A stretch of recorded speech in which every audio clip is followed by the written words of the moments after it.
Assalamualaikum dear friends. This is my another video on stock of words. Basically जेकी मां तव्हांखे नंढा नंढा लफ़्ज़ सेखारियां थो इन जो मतिलबु इहो आहे त तव्हां उन्हनि खे सिखो ऐं पंहिंजी डेली रूटीन में अप्लाई कयो. When you apply these, okay, slowly you will learn a lot of things. Okay, you will learn how to speak. तव्हां जॾहिं उन्हनि खे पंहिंजी डेली रूटीन में अप्लाई कंदा हलंदव तव्हां स्लो पंहिंजी language fluency and accuracy set कंदा हलंदव. हिननि वर्ड्स खे सिखी करे ऐं पंहिंजी मैसेज में मोबाइल में दोस्तनि सां ॻाल्हाइण दौरान उन्हनि खे यूज़ कंदा हलंदव. इनशाला विदिन वन मंथ और 2 मंथ यू विल एबल टू लर्न. ऐं कीप इन माइंड जेके मां सेंटेंस सम्झायां थो तव्हांखे उहे तव्हांखे रटणा न आहिनि. तव्हां उन जी सिचुएशन ॾिसी करे ओड़ा ॿिया सेंटेंस तव्हां ठाहींदव. उन सां रिलेटेड अनलिमिटेड ॿिया सेंटेंसिस तव्हां ठाहे सघो था. ॾिसंदव तव्हां कहिड़ी सिचुएशन में अप्लाई कयो था. ओके, सो से फर्स्ट वर्ड आहे असांजो plant a tree. Plant a tree जो मतिलबु आहे प्लांट अ ट्री जो मतिलबु आहे वण पोखणु. Okay, we should plant tree everywhere in order to get oxygen. असां ऑक्सीजन वठण जे लाइ असांखे हर जॻह ते पंहिंजा ॿूटा पोखणु घुरिजनि. Scold means दड़का ॾियणु. Teacher scolds the students in the class. Ustad class में ॿारनि खे दड़का ॾिए थो. उन खां पोइ वर्ड आहे असांजो हट. हट माना झूपड़ी. Most of the people in Sindh live in huts. घणा करे माण्हू सिंध में हट्स में रहनि था जेके ग़रीब माण्हू आहिनि. उन खां पोइ आहे असांजो वर्ड बोदर या टीज़. ॿिन्हिनि लफ़्ज़नि जी माना आहे तंग करणु. ओके, चिल्ड्रन टीज़ मी. ॿार मूंखे तंग कनि था. ओके, डोंट टीज़ मी यार, मूंखे तंग न कर यार. I am already tense. मां अॻु में ई परेशानु आहियां. अहिड़े टाइप जा तव्हांखे नंढा नंढा सेंटेंस ॻाल्हाइण सिखणा आहिनि ऐं पोइ तव्हांखे पंहिंजी डेली रूटीन में यूज़ करणा आहिनि उन्हनि खे. ऐं पोइ तव्हांखे मैसेज सर्विस में यूज़ करणा आहिनि. दोस्त सां कॉन्टेक्ट कयो था, उन्हनि सां चैट कयो था, उन्हनि सां उन सेंटेंस में यूज़ करणा आहिनि. इनशाला U will improve your speaking skills within 1 or 2 months. Okay, remember हिकिड़ी ॻाल्हि यादि रखिजो, तव्हांखे इहे डेली लाइफ में यूज़ करणा आहिनि ऐं कॉन्टेक्स्ट चेंज करे ॻाल्हाइणा आहिनि. मुंहिंजा सेंटेंस सिर्फ़ु यादि करे उहे न ॻाल्हाइणा आहिनि. तव्हां ॾिसंदव कहिड़ी सिचुएशन ते कहिड़ा सेंटेंस ठहनि था उन मुताबिक़ तव्हां उन खे यूज़ कंदा हलंदव. उन खां पोइ वर्ड आहे असांजो make a speech. Make a speech जो मतिलबु आहे तक़रीर करणु. I make a speech. मां तक़रीर कयां थो. Do you make a speech? छा तव्हां तक़रीर कयो था? Okay, he makes speech. ही तक़रीर करे थो. ओके, उन खां पोइ वर्ड आहे असांजो मेक हेस्ट. मेक हेस्ट माना तकड़ि करणु. Okay, why do you make haste? तव्हां तकड़ि छो कयो था? I do not make haste. मां तकड़ि न कंदो आहियां. ओके, उन खां पोइ असांजो लफ़्ज़ आहे मेक टी. मेक टी माना चांहि ठाहिणु. Will you make tea for me? छा तव्हां मुंहिंजे लाइ चांहि ठाहींदो? आई हैव अ हेडेक यार, मूंखे मथे में सूरु आहे यार, प्लीज़ महिरबानी करे. ओके, मेक फेसिस माना मुंहुं बणाइणु, कंहिंजा चिॿड़ा कढणु. Don't make faces. मुंहुं न बणा यार पंहिंजो. Okay, it's not a good habit. इहा सुठी आदत न आहे. उन खां पोइ वर्ड आहे असांजो मेक फ्रेंड्स. मेक फ्रेंड्स जो मतिलबु आहे दोस्त ठाहिणु. Okay, we should make good friends. असांखे सुठा दोस्त ठाहिणु घुरिजनि.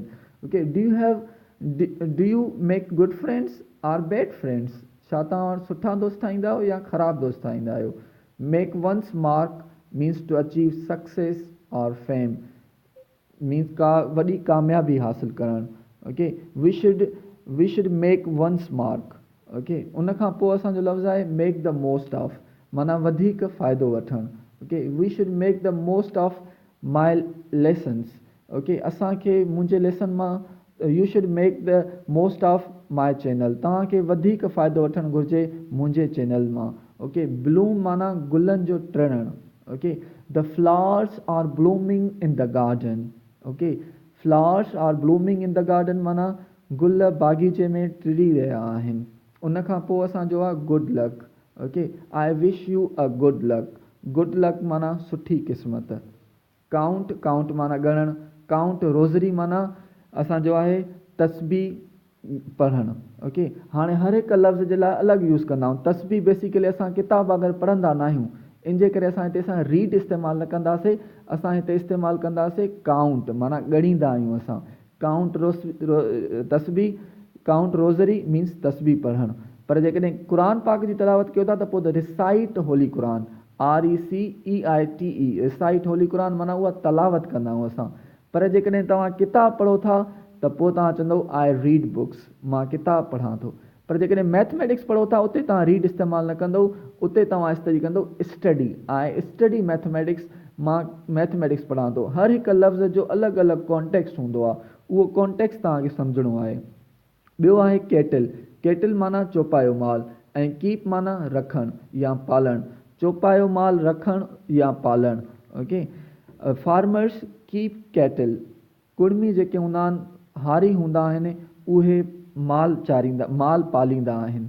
प्रोटेक्ट या डिफेंड यानी हिफ़ाज़त करणु, सोल्जर्स डिफेंड देयर कंट्री, सिपाही पंहिंजी हिफ़ाज़त कंदा आहिनि पंहिंजे सरहदनि जी। Okay, we should defend our rights, असांखे पंहिंजे हक़नि जी हिफ़ाज़त करणु घुरिजे। You should defend your rights, तोखे पंहिंजे हक़नि जी हिफ़ाज़त करणु घुरिजे। डिस्प्ले माना शो करणु, ॾेखारणु।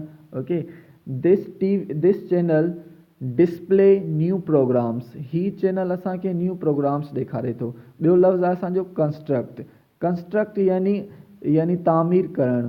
Okay, mason construct building, mason तामीर करे थो बिल्डिंग। उन खां पोइ असांजो आहे एडॉप्ट, एडॉप्ट माना अख़्तियार करणु, एडॉप्ट मीन्स अख़्तियार करणु, अख़्तियार करणु।